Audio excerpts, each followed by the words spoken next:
Welcome to The Good Word. My name is Vincent Goodwill, senior NBA reporter for Yahoo Sports. We are part of the Ball Don't Lie podcast. Get us wherever you get your podcasts, your CDs, and your tapes. It is Wednesday, which means it is me and producer John. John, how late did you stay up last night? I guess I should ask that question. I mean, I stayed up until the end of Timberwolves Nuggets, which I think was about 10 o'clock Pacific. I don't know, because I didn't get back to my hotel till like 2 o'clock, maybe 2:30, and I was still wired. Like, what we witnessed last night, amongst other things, like, of course, for those who don't know, I'm in Denver. Denver took a 3-2 lead last night, 112-97. I expect that they'll close this series out tomorrow in front of a very energetic crowd at Target Center. Cool. Let's get that part out the way. Pleasantries. There were no pleasantries at Ball Center last night, or Ball Arena, whatever the hell it's called, okay? There were no pleasantries there. It was absolutely amazing to see Nikola Jokic have one of the greatest playoff games I've ever seen from him. Not that I've seen all of them in person, but these past 2 years, I've been covering a lot of the Denver Nuggets.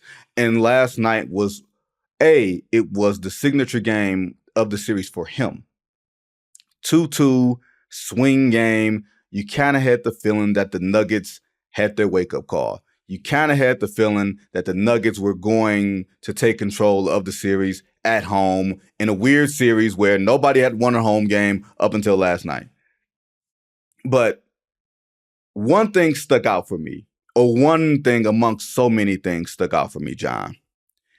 Everybody loves banging on Rudy Gobert. And I don't mean like dunking on Rudy Gobert, like dunking over a 7-footer. I mean dunking on a 7-footer. I mean Twitter. I mean Draymond Green. Everybody loves banging on Rudy. Let me tell you who could have defended Nikola Jokic last night, right?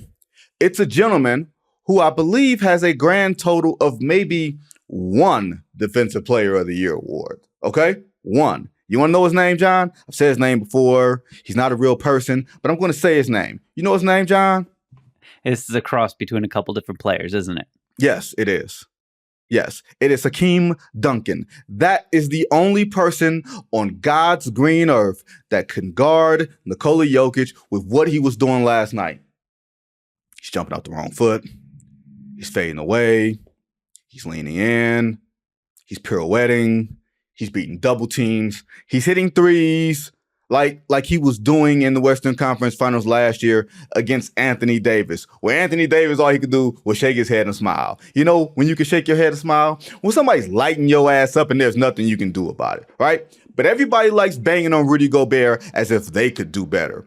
Draymond Green might be one of the most versatile defenders on earth, and he would have had nada. Karl Towns gets in foul trouble. What else is new? You know, Naz Reid had a couple of good moments. The Timberwolves as a whole did just enough to make you believe that they could steal Game 5 late. They were shooting threes early. I think they were 6 of 13 in the first half. The Ant-Man hadn't gotten off. He had one field goal in the first half. We're going to get to the Ant-Man later, right? We're going to get to him later. I'm not going to give him short thrift. We're going to focus on Jokic right now. Jokic did to Rudy Gobert, a 4-time Defensive Player of the Year award winner. Now, mind you, we all know it's an offensive league. When a player gets it going, there's nothing you can do about it. But because we like banging on Rudy, we want to say this is Rudy's fault. Maybe it is. Maybe them's the breaks, right? Maybe this is Hakeem Olajuwon going against David Robinson in the 95 Western Conference Finals, right? Remember that? Where David Robinson wins the MVP. He's standing center stage. He receives the trophy. And Hakeem Olajuwon says, I'm going to go get my trophy. And he does the crossover, the dream shake, the up and under. It was like literally you saw David Robinson's ghost leave his body, come back, and then leave his body again. You know what I mean? Like when they say, when people go to jail or prison for the rest of their life and they say you got double life or triple life, you know what that means? That means that if you die twice, you got to come back and serve another 20 years. That's what it felt like for Rudy Gobert last night. and Karl Towns and the entire Minnesota Timberwolves team, okay? Nothing the man could do. Like, I remember Shaq doing to David Robinson and Tim Duncan what Jokic was doing. I remember Michael Jordan putting the clown suit on Clyde Drexler in the 1992 NBA Finals. This is what happens when sometimes there's no answer. And it's important to remember, Rudy Gobert is not a defensive player of the year because of what he can do on the ball. His value is what happens when he's off the ball. He's a much greater team defender that can cover all other parts of the floor, that can alleviate pressure and mistakes, and he protects the rim really well. And he protected the rim, and he defended Jokic really well until last night. Jokic went 8-9 against that dude. That meant, you know what that meant, John? You know what that meant? What's that? At about, I think it was about 4:30 p.m. yesterday, Mountain Time, 4:30 p.m. You know what happened? He sent the limo? He sent the limo, baby. Nikola Jokic said, get your ass here on time. I'm going to wear you out. And guess what? Guess who else is in that limo with you? Nas Reed is in that limo. Karl Towns is in that limo. Chris Finch is in that limo. Ooh. Everybody you can fit was in that limo. He wore all of them out. Okay? Now, Karl Towns did get hurt. He looked like he was limping a little bit at points. It was a weird thing for Karl Towns because he fell down when he was trying to drive against KCP, fell down on his right knee, right leg, limped around, would hit a shot, come back down, limp again. It was just the weirdest thing. Couldn't really figure it out. And I don't even want to say that Karl redeemed himself after his disastrous game 4. Rudy Gobert was 7 of 7 from the field. He didn't miss a shot.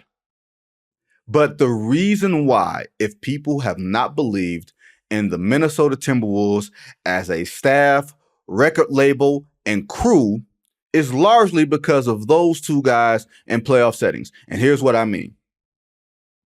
Karl Towns made some nifty passes to Rudy Gobert underneath the rim to get him some looks. But when you get 7-foot dudes and you cannot post them up when you have switches, when you get smalls on bigs and bigs on smalls, and they just can't plant their asses in the post, turn, face, and dunk on someone, you know what that's called? It's called liability. Rudy Gobert wasn't a defensive liability yesterday. He was an offensive liability.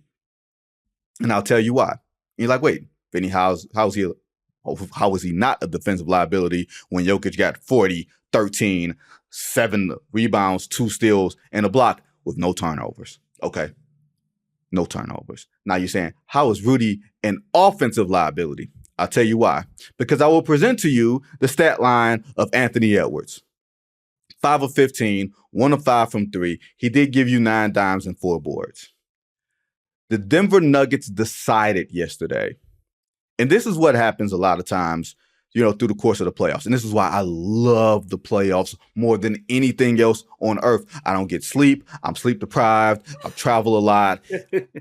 I'm out of my mind with delirium from April to June, but I love it. And here's why, because you see the adjustments from game to game. You see who can really coach. You can see who can really play. You see who can read stuff on the fly and who really needs to adjust with film.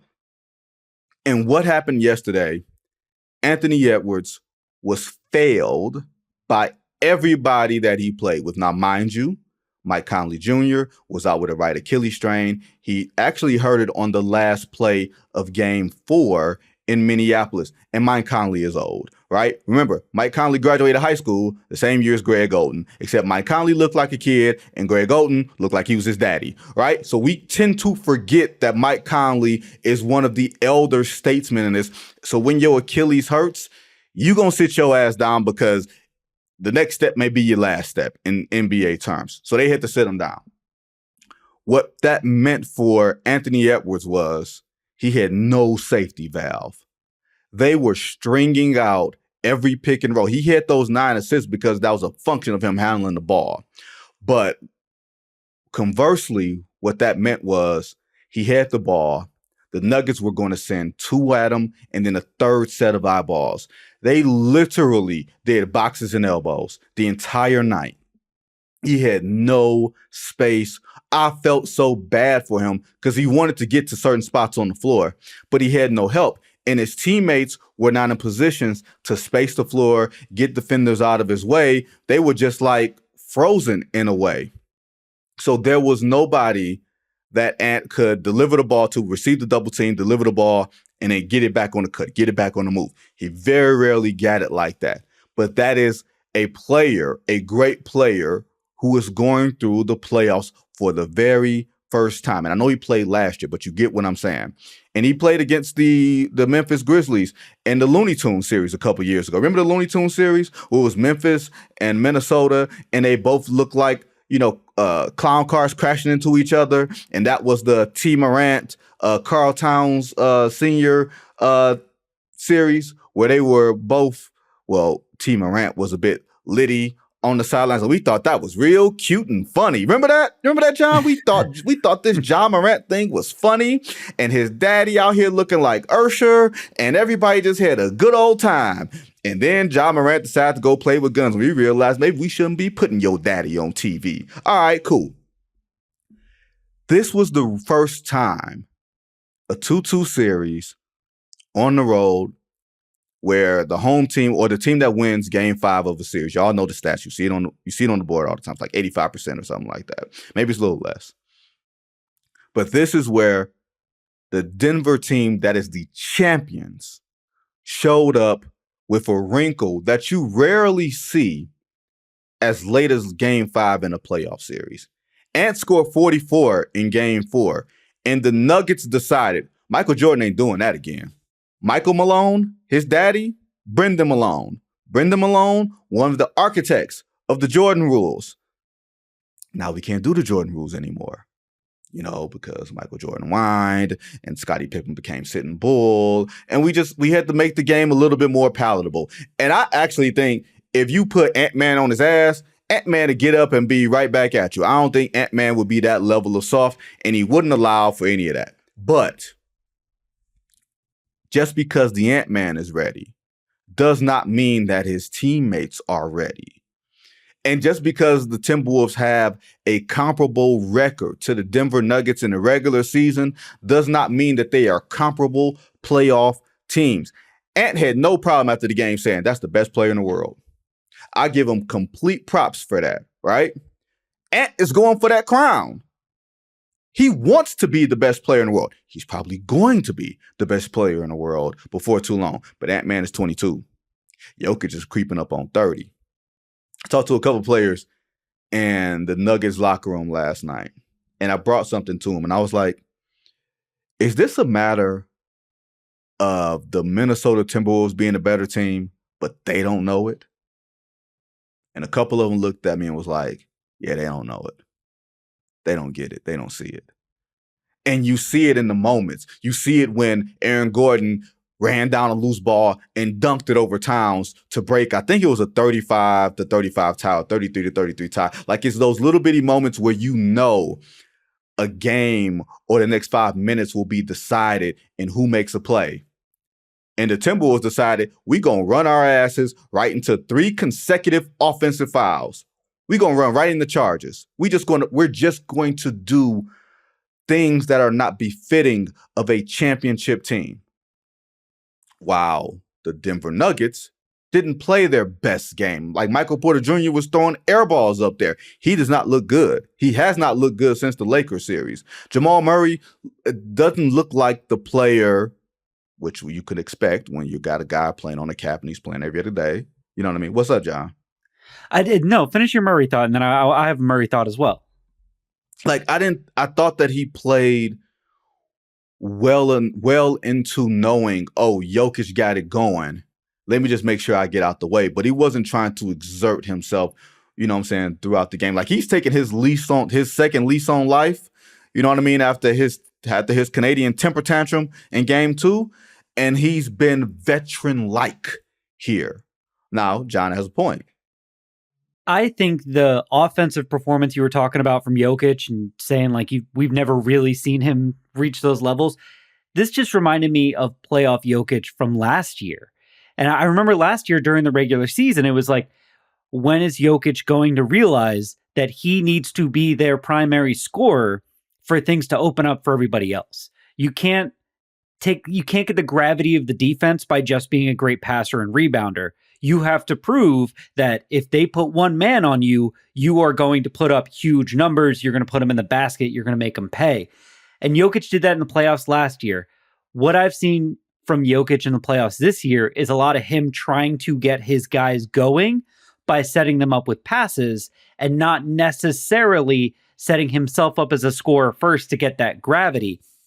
What I saw in the fourth quarter from Jamal Murray felt like last year's Jamal Murray or healthy Jamal Murray or the all-star, borderline all-star Jamal Murray. Yeah. But it was only after Jokic got to the point where the Timberwolves were like, we cannot defend this man with one guy. We just can't do it. And they started sending two and kind of like leaking a third towards him, going like, he's just one guy. He just destroys him. And that's when Murray got to get into his bag and start doing those like bank shots and high layups over the outstretched hand of Rudy Gobert. I saw Jamal Murray look like Jamal Murray once the defense was worried about Jokic's scoring. And that's the main thing that convinced me last night. I was like, this looks like last year's Nuggets team. Yeah, he has them. Jokic has you off balance. As the series moves on, like two things happens. I'm a firm believer that in game 4 of a closely contested playoff series, we figure out two things. We figure out who the better team is. We figure out who's going to win the series. And those two things do not have to be the same team. You can figure out that, hey, man, these Timberwolves, they could actually be the better team here. But you can figure out that they don't realize it and that they're not going to win the series because they don't take advantage of the moments. That's exactly what happened. And I'm firmly of the belief, if you go back and read one of our round tables at Yahoo Sports that we do, periodically throughout the course of each playoff round, I said Nuggets in 6. I said each team went on the other team's home floor and the Nuggets will win the last 2 games. And I think the Nuggets now realize, hey, all right, we're going to see what's going on over there in Dallas and Oklahoma City. They're also looking across the way and saying, if Boston's going to have a cakewalk to the finals, which they very well could, we need to take care of business so that we're not bloodied and bruised and beat up. And one thing I saw last night, walking off the floor, Nikola Jokic is blowing kisses to his family, and everybody's going to have their jokes about Rudy, but he had 2 big scratches on his arm. So did Aaron Gordon. So when they got to the locker room and talked to Aaron Gordon, I said, Aaron, do you see your big scratch? He said, no, I didn't even notice that. And Jokic comes out of the shower and in his deadpan way says, look, we're twins. Look, we both get scratches. It was just kind of one of those funny things. So to answer your question, to quote from the Players Club, yes, they did pinch him. They scratched him. They touched him, but he touched him up. If he got a scratch, Rudy Gobert got tire tracks on his back. Now, speaking of getting their asses run over last night, that was the Knicks and the Pacers. The Pacers, when I left my hotel, John, the Pacers were up like 16-9. I was like, okay, this series is going to go the way that I thought. Maybe the Knicks will run out of bodies, all this other stuff. I get to the arena a few minutes later. The Knicks are up like 16. And they wound up winning by 30, 121-91. They lead 3-2. They go to Indy in a couple of days. I think it's on Friday. They have an extra day.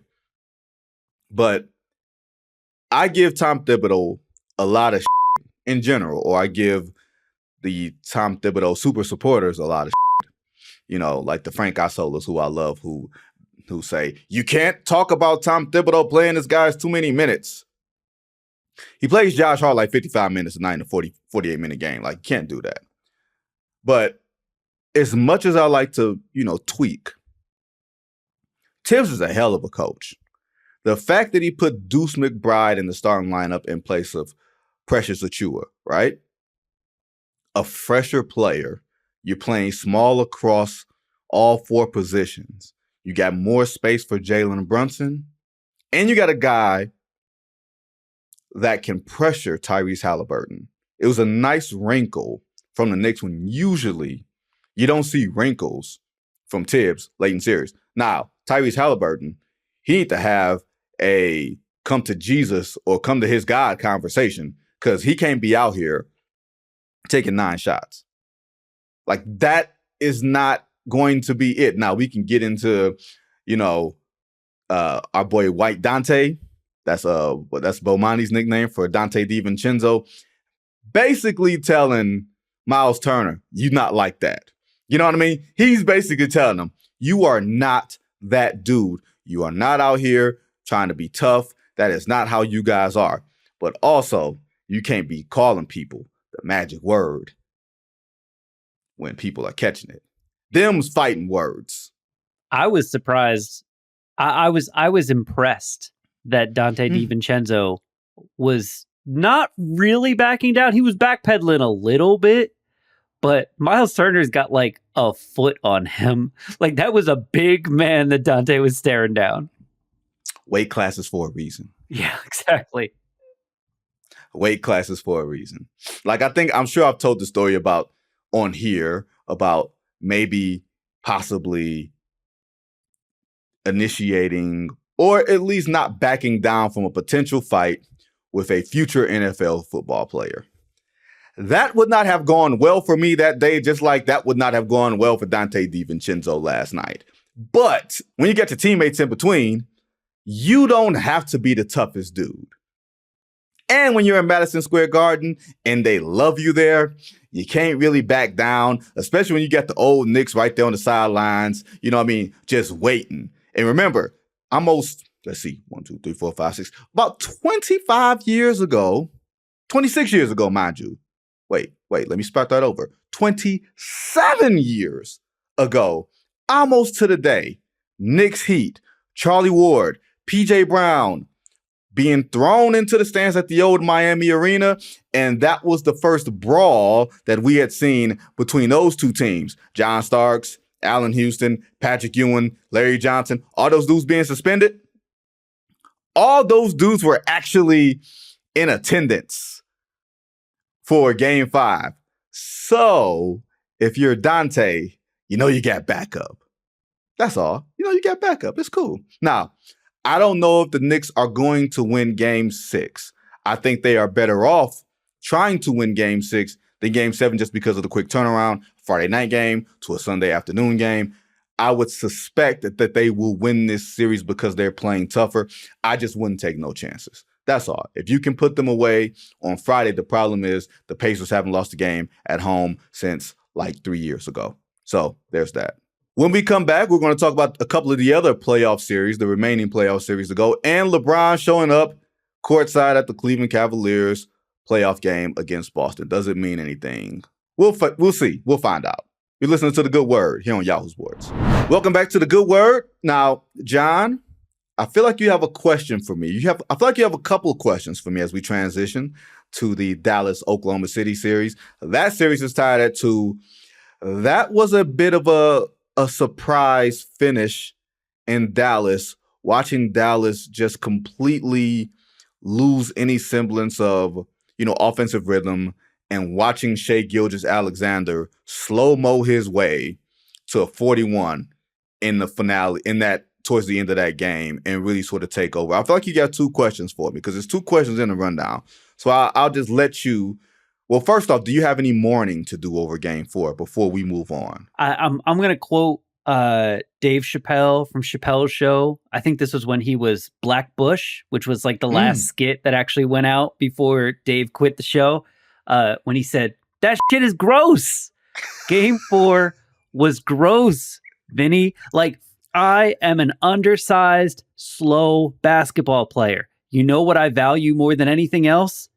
Free throws. They're called free throws because there's no defender there. You can take your time. Even Giannis can take all the time he needs. And the fact that they lost that game because they couldn't make more than half of their free throws should be an indictment on this team and its soul. So I'm grossed out. Absolutely grossed out by game 4. That's not my only gripe, but it is my main gripe. But this is the question that I've had in my head since that game. Well, two things before you go to your question. Go ahead. Before you go to your question, right? 2 things. 1, you ever shot free throws with a tight booty? It's kind of hard to get full, you know what I mean, full extension and everything else when your cheeks are tight, right? Right? Secondly, it's hard to breathe when your arms are wrapped around your neck, John. That's kind of my point. All right, here's my question. Because I find this question and the follow-up question to be interesting. Number 1, who has been the best player in this series? In your opinion? In this series, I believe the answer is clear. I believe it's Shai Gilgeous-Alexander. I think if there is a clear answer, that's the clear answer. This is where things get interesting. Who has been the second best player in this series? I actually do not believe it to be Luka Doncic. And I believe if you're asking me the question, it's because your answer is not Luka Doncic or Kyrie Irving. I believe your answer would be the same as mine, which would be PJ Washington. I think there's only one choice for the second best player in this series, assuming Shai is the first. And I think it's PJ Washington or Chet Holmgren, who has been very, very good. So, yeah, it has not been Luka. It has not been Kyrie. If it's anyone from Dallas, it's PJ Washington. I could make an argument that Chet Holmgren has been the second most impactful player in this series. I'm with you. Clearly, I have these different playoff rules from watching decades of playoff basketball. Like I'm some 70-year-old man and I'm not even 40 yet, right? But one of them is you jumble all the players together like playground style. You pick teams and you put the 5 best players or 6 or 7, whatever it is, and against their 6 or 7. And usually by the time you get to the 5th best player, you're going to find out, man, it's 4-1 or it's 3-2. Like one of those things. Or you look at this collection of players. And this collection of players, you will say, okay, before the series, maybe Shai is the best player. Or maybe Luka is the best player because he's actually carried the team to the Western Conference Finals. He has the playoff bona fides. Either way, those will go 1-2. And then you would go Kyrie. And then this is where it gets fun. Because you would say, maybe it's J-Dub, who I gave strong consideration on all defensive team. And then you got Chet Holmgren, who's clearly going to be an all-defensive player and a Defensive Player of the Year candidate because he ain't going to win it as long as Victor Wembanyama's in the league. Right? All right, cool. That's where you're wondering, where does Daniel Gafford fit or Derek Lively fit or PJ Washington fit? And they've added an element of toughness. Derek Lively in the draft, Gafford and PJ Washington, subtle acquisitions around the trade deadline for Dallas, which really basically just added a layer of toughness and versatility to a team that needed it. But if Chet Holmgren is going to literally be the guy at the rim that stops everything, that literally says, this is not yield, this is not green, this is red, this says stop, you're not getting anything over the top of me, you're not running through me, A, the series is over, and B, we got problems a lot sooner in the Western Conference. Vinny, he's averaging 4 blocks a game in this series. And they're not even really going at him. One of the issues Luka is having in this series is he gets in the lane, sees Chet, and is looking for passes because he's like, I don't know that I can do anything with this. And he has that man outweighed by 70 pounds, probably 80 pounds. He has way more experience. He's got a floater game and a beautiful mid-range touch, and he is terrified of that man. And I don't know that I blame him. If Chet puts on muscle, he won't. I'm not saying he won't. I'm not saying he needs to get Giannis level muscle, but if he does the Kevin Durant thing, where he's always skinny, but at some point his core strength becomes so good that he's strong and he's got a base and you can't push him around. I don't know how you deal with him. Like, he is an absolute nightmare on both sides of the court. That's why I said, like, he might be the second best player in this series or the second most impactful player in this series. Now, I had a question in here in the rundown of if you are nervous about picking Mavs in 7. And you just said, like, I don't know if the Mavericks win this series, which tells me you're probably getting nervous. I am still kind of confident because all those guys you just listed, Gafford, Lively, Washington, they added toughness, all that stuff. This is the best defense I've seen from the Mavericks in like 10 years. And that they did that Western Conference final run 2 years ago, and that team played very good defense. This defense is so much better than that defense. And they show up every night. And for as hurt as Luka is, like, watch Luka. He cannot run. Like, he can jog, but he cannot run. And in game 4, he played the best defense he has played in his career. He did. It was amazing. And so I love that they have this defense, and I trust that at some point, Luka and Kyrie's offense is going to be better than it's been. But maybe I'll just be sitting here waiting until the series is over and the Mavericks go home. Look, Luka's shooting 39% from the field. Kyrie is actually shooting 46%. It just doesn't feel like it because you don't get the Kyrie explosions. Vinnie, he scored 9 points in game 4. 9! Well, it was tough. Here's the problem for Kyrie and Luka in this switchable NBA, right? You take whatever your matchup is. This isn't the NBA that we grew up on where sometimes you had to eat your 40. Not to compromise the rest of your defense. If a guy has sent a limo for you, you just going to eat your 40. This is not that. This is where you're going to switch and hunt and switch and hunt. But the problem with Oklahoma City is you got Lou Dort, all defense. J-Dub, future all defense. Then you got Shai Gilgeous-Alexander, hands almighty, lead the league in steals. You know what I mean? Like, and maybe you can body him. Maybe you can give him a shoulder, but ain't no easy win. Remember Nutty Professor?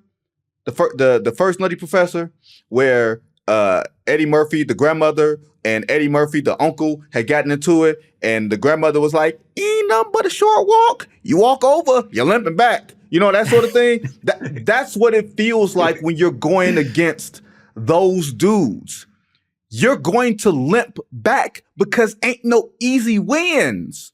There's no easy wins. And if you by chance happen to get by one of those dudes, guess who you got standing at the rim? You got Chet at the rim. And maybe your best chance is throwing your body into him. But it doesn't look like that's a viable strategy. Like Dallas in this series, so far, shooting 38 from 3. That's really respectable. But they're shooting 42 from the field. I don't know if you can win a series that way. So if you ask me, am I nervous? I tell you, John, no, I'm not nervous. Fucking terrified, okay? Terrified, John. Hey, wait, one last thing before we get off this series. I think the best defender on that team next year is probably Chet Holmgren. I think the second best defender on that team is not in the starting lineup yet. Continue. Have you watched Case and Wallace? Yes, but I would say from the standpoint of like strength. Yeah, he doesn't have the strength that Lou Dort has. He doesn't really have, well, I guess he kind of does have Jalen Williams' length. He's just everywhere. And his defensive instincts and his hands and his feet are so fast. If you replace Josh Giddey in the lineup with that man, I don't know how you score against that team anymore. Well, it's funny that you say that because it's time to have a conversation about Josh Giddey. You know what I mean? Like, and he tried to shoot more early, but it just didn't feel like he was in the flow of the offense. It felt like he had heard people say, "Josh Giddey, what are you doing out there besides, doing aerobics?" Yeah. You know what I mean? Doing some cardio. Like, but that takes them so far out of their offensive flow. They don't necessarily need him to shoot and score, but just like with Minnesota, where I mentioned early, where, maybe Jaden McDaniels will make some shots and Nickeil Alexander-Walker will make some shots. But unless you have guys that teams will respect, either as a screener or in the dunker or in the corner, it will compress the defense that much more and leave no space at all for your main ball handlers to get through. And that's why you're seeing what you're seeing defensively, because Dallas is a really good defensive team. Oklahoma City has got all the dudes that we named. This is an old school defensive struggle. This is why, once again, y'all, this is why I love the playoffs. This is why we wake up to Charmed every damn morning. All right? This is why we stand up late, watching Inside the NBA, waiting to see what Chuck is going to say and how Shaq is going to egg him on. Like, let's enjoy these moments while we still got them. All right, cool. Now, last one is Cleveland and Boston.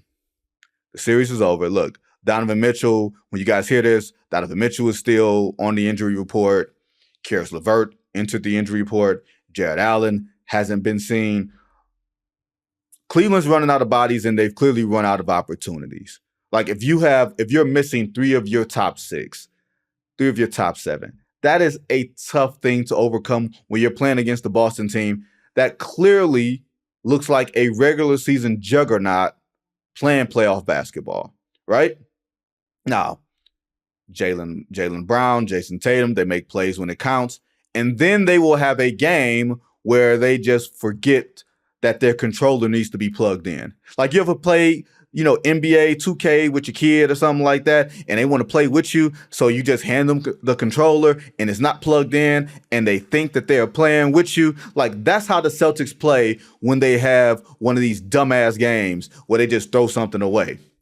They can afford to have a couple more of these because they ain't really no competition in the Eastern Conference. They can't afford to have any of these in the playoffs. And that is one of those reasons why I think we are very hesitant to figure out or to proclaim how good the Celtics are.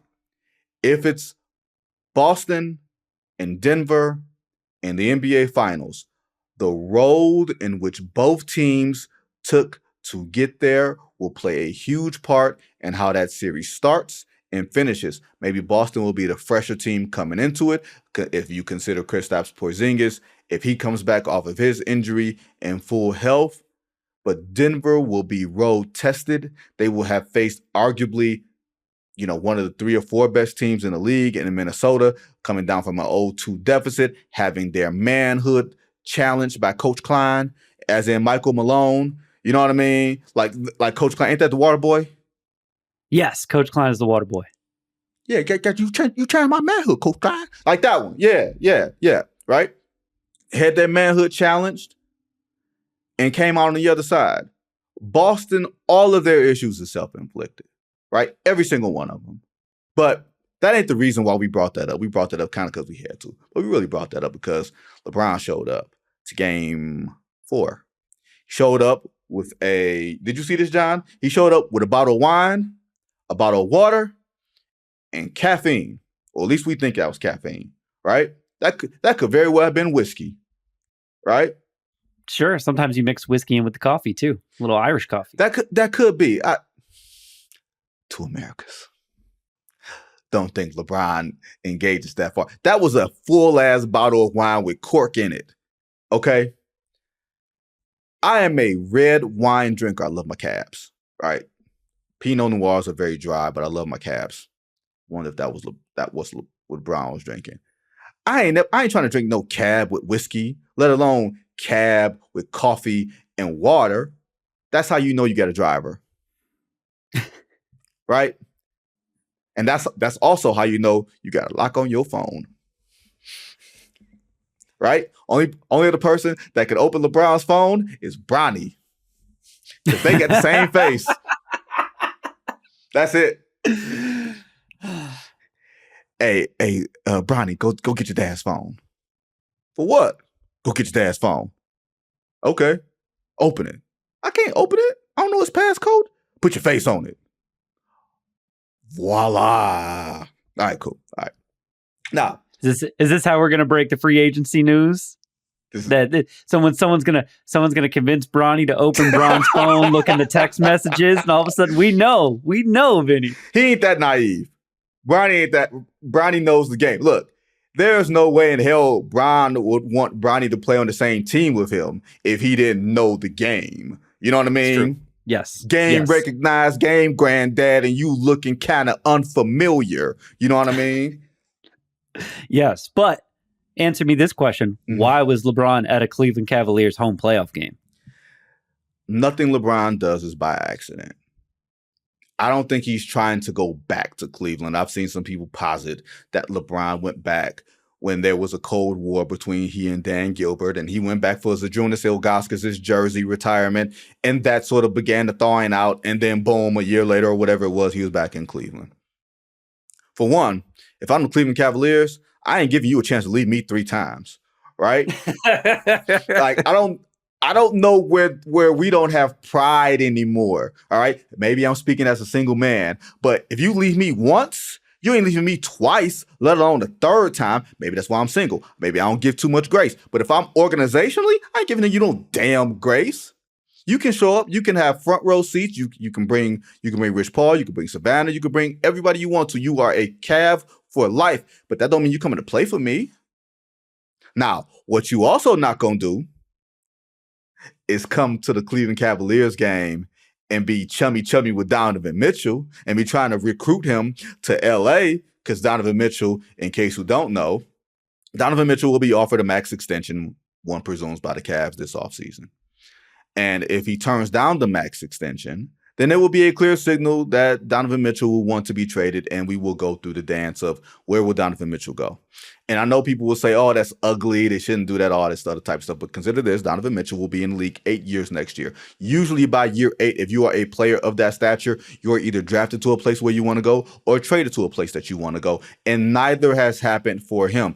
He'll probably have the entire NBA as his oyster, except for the New York Knicks, because it just seems like too much positional duplication between he and Jalen Brunson, 2 smaller guards who need the ball. But every other place, I think, would line up to have trade offers in hand for Donovan Mitchell, including the Miami Heat, who I feel like have been just sort of laying in the weeds, big game hunting, waiting on a real star. And I think Donovan Mitchell fits the profile of a real star. We haven't heard anything about it. I'm just saying I can picture him with Jimmy Butler and bam, and then boom, they're right back to the top of the Eastern Conference next year, and I am back on South Beach in June.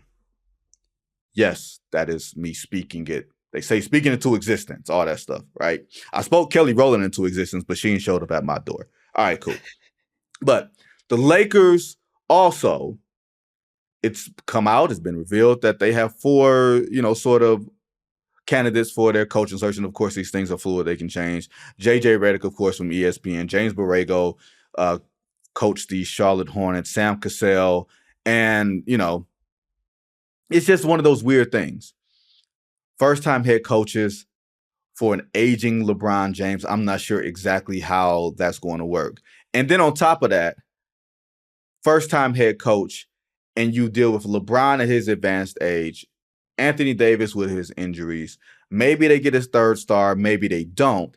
And then there's the prospect of bringing on a Bronny James. And that's where all this gets tricky. And Bronny actually spoke at the draft combine yesterday, and Kristen Peak wrote something on it, and you got to see a lot of the footage. And basically, Bronny was basically letting everybody know, I want to make it to the NBA. Like, the whole playing with my dad stuff, like, that's his thing. He's not saying he doesn't want to do it, but he's not fully jumping into it saying, I want all those tweets about me and Instagram posts about me when, we act up. I ain't trying to hear all that and go home for Sunday dinner. That man will never know peace. And he 18 years old, or however old he is. Can I add something to this? Sure. I think it was one of the first episodes of the Mind the Game podcast that LeBron did with JJ. Okay. Or does with JJ. Where he was talking about the sacrifices he's had to make in his life to be the type of player that he is. And he talks about his schedule. And he was like, you wake up, you go to the gym, you come home, you eat, you nap, you go back to the gym. And he basically said, I don't spend a lot of time with my family. I don't have time for recreational activities.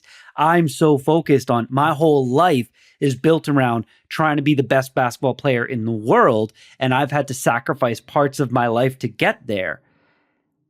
When I heard the way Bronny was like, yeah, I'll play with my dad. That's cool. But like, I haven't grown up going like, man, I really want to play with my dad. It all kind of clicked to me. Not that they have like a strained relationship. I'm not trying to put anything like that on them. I'm just like, you could see how he didn't grow up with his dad being his whole world and they spent every day together and he learned everything from him. He's probably closer to his mom than he is his dad. But playing in the NBA and doing it with his dad is probably a cool thing to potentially do, but it's not the end goal for him, and it never has been. And when you realize that like LeBron was so focused on being a player and family maybe had to come second sometimes, it makes even more sense to me. Well, here's the other part of it. Bronny wants to come to the NBA and be an NBA player. That's why he named, when people ask him his player comps, he named like a guy like Drew Holiday. You know what I mean? Like that, like there's a sense of groundedness that I think popped up in that moment. But when you want to come in and be an NBA player, you want to be an NBA player, as in, man, this is the life. This is the lifestyle. I'm not trying to have my daddy hovering over me, because to y'all, he's LeBron James. All these things. To me, he's my daddy and I share his name. And let me tell you, as somebody who shares the name as his daddy, you don't get your name. Your name is not yours. He has to be Bronny because his dad is LeBron James, right? I'm Vinnie because my daddy is Vincent, okay? Nothing wrong with it, but you want your own identity. Also, you want to be your own man, right? Yeah, John, you want to be your own man. You want to carve out your own place in the world. The person who's really got to be feeling like, like something is the middle child. Like, the baby, she's the star of the family. If you've seen them TikTok videos and all that stuff, Zuri is the star, right? Bronny is the namesake. If I'm Bryce, I'm like, hey, yo, Pops, you don't think I'm good enough to want to play with? You don't mention wanting to play with me. I know I'm a couple years behind and all that, but like, am I not important to you? Now, John, maybe that's the middle child in me coming out. But, so be it, right? Cool. All right.